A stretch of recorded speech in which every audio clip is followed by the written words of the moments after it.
Hi അസ്സലാമു അലൈക്കും. ഇന്നത്തെ നമ്മുടെ റെസിപ്പി എന്ന് പറയുന്നത് നല്ലൊരു ബ്രേക്ക്ഫാസ്റ്റ് ആണ്. ചപ്പാത്തിയേക്കാൾ 10 മടങ്ങ് ടേസ്റ്റിലും അതുപോലെ തന്നെ നല്ല സോഫ്റ്റ് ആയിട്ടാണ് നമ്മൾ ഈ ഒരു ബ്രേക്ക്ഫാസ്റ്റ് ഉണ്ടാക്കിയിട്ട് എടുക്കുന്നത്. ഈസി ആയിട്ട് നമുക്ക് ഉണ്ടാക്കിയിട്ട് എടുക്കാൻ വേണ്ടിയിട്ട് പറ്റും. വീഡിയോ എല്ലാവരും ഒന്ന് കണ്ടുനോക്കുക. കണ്ടുകൊണ്ടിരിക്കുമ്പോൾ ഇഷ്ടമാവുകയാണെങ്കിൽ മറക്കാതെ ആ ലൈക്ക് ബട്ടൺ ഒന്ന് ക്ലിക്ക് ചെയ്യുക. സബ്സ്ക്രൈബ് ചെയ്ത് സപ്പോർട്ട് കൂടി ചെയ്യുക. ഇനിയിപ്പോൾ അതിന് വേണ്ടിയിട്ട് ഞാൻ ഒരു 1.5 കപ്പ് ഗോതമ്പ് പൊടി എടുത്തിട്ടുണ്ട്. അതുപോലെ തന്നെ 1 കപ്പ് മൈദയും എടുത്തിട്ടുണ്ട്. ഇതിലേക്ക് ആവശ്യത്തിനുള്ള ഉപ്പ് കൂടി ഇട്ടെടുത്തിട്ടുണ്ട് കേട്ടോ. ഇനിയിപ്പോൾ ഞാനിത് നന്നായിട്ടൊന്ന് മിക്സ് ആക്കിയിട്ട് എടുക്കുന്നുണ്ട്. ഈ ഒരു ഉപ്പും അതുപോലെ തന്നെ ഈ ഗോതമ്പ് പൊടിയും മൈദപ്പൊടിയും നന്നായിട്ടൊന്ന് മിക്സ് ആയിട്ട് കിട്ടണം. അതുവരെ ഒന്ന് മിക്സ് ആക്കി കൊടുക്കുക. ഇനിയിപ്പോൾ ഞാനൊരു പാത്രത്തിലേക്ക് 1 കപ്പ് വെള്ളം എടുത്തിട്ടുണ്ട്. അതൊന്ന് തിളപ്പിക്കാൻ വേണ്ടിയിട്ട് വെക്കുകയാണ്. അപ്പോൾ എനിക്ക് ഈ ഒരു പൊടിയിലേക്കുള്ള കറക്റ്റ് വെള്ളമാണ് ഇത്. ഇനിയിപ്പോൾ ഞാനിതിലേക്ക് 1 ടീസ്പൂൺ പഞ്ചസാരയും 1 ടീസ്പൂണ് വെളിച്ചെണ്ണയും ഒഴിച്ചു കൊടുക്കുന്നുണ്ട്. അപ്പോൾ ഈ ഒരു പഞ്ചസാര നമുക്ക് ഈ ഒരു വെള്ളത്തിൽ നന്നായിട്ട് അലിഞ്ഞതിൻ്റെ ശേഷം നമുക്കിതിലേക്ക് ഈ ഒരു പൊടികളൊന്ന് ചേർത്ത് കൊടുക്കാം. അപ്പോൾ ഈ പൊടി ഇട്ട് കൊടുക്കുന്ന ആ ഒരു ടൈമിൽ നമുക്ക് ഗ്യാസ് ഒന്ന് ഓഫ് ചെയ്യുക. എന്നിട്ട് വേണം ഇതൊന്ന് മിക്സാക്കി കൊടുക്കാൻ വേണ്ടിയിട്ട്.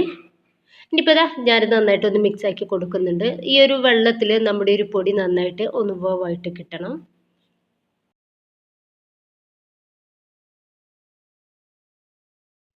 അപ്പോൾ ഞാൻ നന്നായിട്ടൊന്ന് മിക്സാക്കി എടുത്തിട്ടുണ്ട്.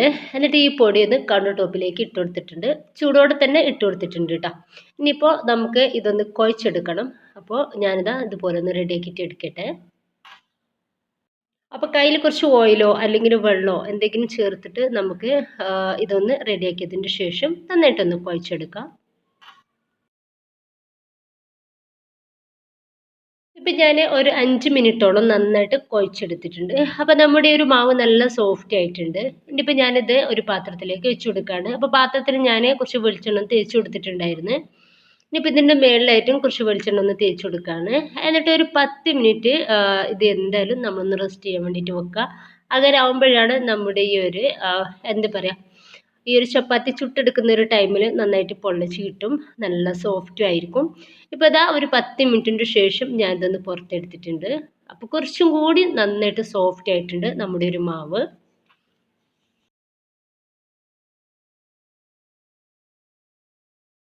ഇനിയിപ്പോൾ ഞാൻ ഓരോരോ ബോൾസ് ആക്കിയിട്ട് ഇതൊന്ന് കട്ടാക്കിയിട്ട് എടുക്കുകയാണ്. അപ്പോൾ ഒരു മീഡിയം സൈസിലുള്ള ബോൾസ് ആക്കിയിട്ട് നമുക്കിതൊന്ന് കട്ടാക്കിയിട്ട് എടുക്കാം. അപ്പോൾ ഈ ഒരു രീതിയിൽ ഞാനിതൊന്ന് കട്ടാക്കി എടുത്തിട്ടുണ്ട്. എന്നിട്ട് നമുക്കൊന്ന് റൗണ്ടിൽ കയ്യിൽ വെച്ചിട്ട് അതുപോലെ ഒന്ന് എന്താ പറയുക, റൗണ്ടിലാക്കിയിട്ട് എടുക്കാം. അപ്പോൾ ഇതുപോലെ. അപ്പോൾ ഞാൻ എന്താ പറയുക, ബാക്കി കൂടിയും ഇതുപോലെ ഒന്ന് റെഡിയാക്കിയിട്ട് എടുക്കുന്നുണ്ട്. ഇനിയിപ്പോൾ കുറച്ച് ഗോതമ്പ് പൊടി എടുത്തിട്ടുണ്ട്. അപ്പോൾ അതിൽ നിന്ന് കുറച്ച് പൊടി ഞാൻ ഇതുപോലെ ഈ ഒരു പലകയിലേക്ക് ഇട്ട് കൊടുക്കുന്നുണ്ട്. ഇനിയിപ്പോൾ ഞാനിതിൽ നിന്നും ഒരു ഉരുള എടുത്തിട്ടുണ്ട്.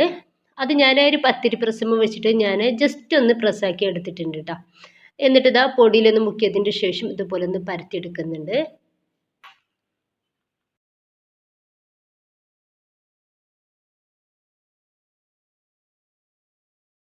അപ്പോൾ ഇതുപോലെ ഒന്ന് പരത്തിയെടുത്തിട്ടുണ്ട്.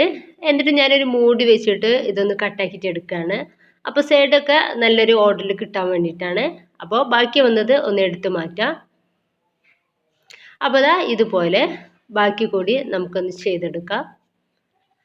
അപ്പോൾ എല്ലാതും ഞാനിതുപോലെ ഒന്ന് റെഡിയാക്കിയിട്ട് എടുത്തിട്ടുണ്ട്. ചെറിയൊരു തിക്നെസ്സിലാണ് ഉണ്ടാക്കിയിട്ട് എടുത്തിട്ടുള്ളത്. അപ്പോൾ നല്ല തിന്നായിട്ട് നമുക്ക് പരത്തിയിട്ട് എടുക്കണ്ട. എന്നാലും നമ്മുടെ ഈ ഒരു ചപ്പാത്തിയോ ചുട്ടെടുക്കുന്ന ടൈമിൽ നല്ല സോഫ്റ്റ് ആയിരിക്കും. ഇനിയിപ്പോൾ നമുക്ക് ഈ ഒരു ചപ്പാത്തി റെഡിയാക്കിയിട്ട് എടുക്കാം. അപ്പോൾ അതിന് വേണ്ടിയിട്ട് ഞാനൊരു പാൻ അടുപ്പത്ത് വെച്ചിട്ടുണ്ട്. അപ്പോൾ ഈ ഒരു ഫ്രൈ പാൻ നന്നായിട്ട് ചൂടായതിന് ശേഷം വേണം നമുക്ക് ചപ്പാത്തി ഇട്ട് കൊടുക്കാൻ വേണ്ടിയിട്ട്. അപ്പോൾ ഇതൊന്ന് മറിച്ചിട്ട് കൊടുക്കാം. ഇപ്പോൾ മൂന്നാമത്തെ പ്രാവശ്യം നമ്മളിതൊന്ന് മറിച്ചിട്ട് കൊടുത്തതിന് ശേഷം സ്പാച്ചിൽ വെച്ചിട്ട് ഇതുപോലെ ഒന്ന് ജസ്റ്റ് ഒന്ന് അമർത്തി കൊടുത്താൽ നമ്മുടെ ഒരു ചപ്പാത്തി പൊള്ളിച്ചിട്ട് കിട്ടും. അപ്പോൾ ഇങ്ങനെ കിട്ടുന്ന ഒരു ചപ്പാത്തി നമുക്ക് 2-3 ദിവസം വെച്ചാലും നല്ല സോഫ്റ്റ് ആയിട്ട് ഇരിക്കും കേട്ടോ. അപ്പോൾ ഞാനിത് എടുത്ത് മാറ്റുന്നുണ്ട്. ബാക്കി കൂടി ഇങ്ങനെ ഒന്ന് ചെയ്തെടുക്കട്ടെ. അപ്പോൾ ഞാൻ എല്ലാ ചപ്പാത്തിയും ഇതുപോലെ ഒന്ന് റെഡിയാക്കിയിട്ട് എടുത്തിട്ടുണ്ട്. അപ്പോൾ നല്ല സോഫ്റ്റ് ആയിട്ടാണ് നമ്മുടെ ഒരു ചപ്പാത്തി ഉള്ളത്. ഒരു കുറച്ചൊരു കട്ടിയിലാണ് നമ്മൾ ചപ്പാത്തി റെഡിയാക്കിയിട്ട് എടുത്തിട്ടുള്ളത്. അപ്പോൾ നല്ല കട്ടിയില്ല, ചെറിയൊരു കട്ടിയായിട്ട്. അപ്പോൾ ഇനിയിപ്പോൾ ഞാൻ നമുക്ക് ഇങ്ങനെ വേണമെങ്കിൽ ഇത് കഴിക്കാം. അതല്ലാന്നുണ്ടെങ്കിൽ എന്തെങ്കിലും നമുക്കൊരു ചപ്പാത്തിയിൽ തേച്ച് കൊടുത്തതിന് ശേഷം അങ്ങനെയും കഴിക്കാം കേട്ടോ. ഇനിയിപ്പോൾ ഞാൻ കുറച്ച് പീനട്ട് ബട്ടർ എടുത്തിട്ടുണ്ട്. അപ്പോൾ അതൊന്ന് ഈ ഒരു ചപ്പാത്തിമേന്ന് തേച്ച് കൊടുക്കുന്നുണ്ട്. അപ്പോൾ നമുക്കിത് ഈസി ആയിട്ടും അതുപോലെ തന്നെ ടേസ്റ്റി ആയിട്ടും ഉണ്ടാക്കിയിട്ട് എടുക്കാൻ വേണ്ടിയിട്ട് പറ്റും. അപ്പോൾ അതുപോലെ തന്നെ നമുക്ക് ഇതിൽ ജാമോ അതുപോലെ തന്നെ ബട്ടറോ അല്ലെങ്കിൽ ഇതുപോലെ തന്നെ പീനട്ട് ബട്ടറൊക്കെ ചേർത്തിട്ട് കഴിക്കുകയാണെന്നുണ്ടെങ്കിൽ ഒന്നുകൂടി ടേസ്റ്റാണ്. അത് നമുക്ക് കുട്ടികൾക്കൊക്കെ കഴിക്കാൻ വേണ്ടിയിട്ട് കൂടുതൽ ഇഷ്ടം ഇതൊക്കെ തന്നെയാണ് കേട്ടോ. അപ്പോൾ എന്താ പറയുക, ഈ വീഡിയോനെ പറ്റിയുള്ള അഭിപ്രായങ്ങൾ നിങ്ങളെ അറിയിക്കുക. ഇഷ്ടമായിട്ടുണ്ടെങ്കിൽ എല്ലാ സപ്പോർട്ടും ഉണ്ടാവുക. അടിപൊളി വീഡിയോയുമായി വീണ്ടും വരാം. ഓക്കെ, ഇൻഷാ അല്ലാ, ബൈ.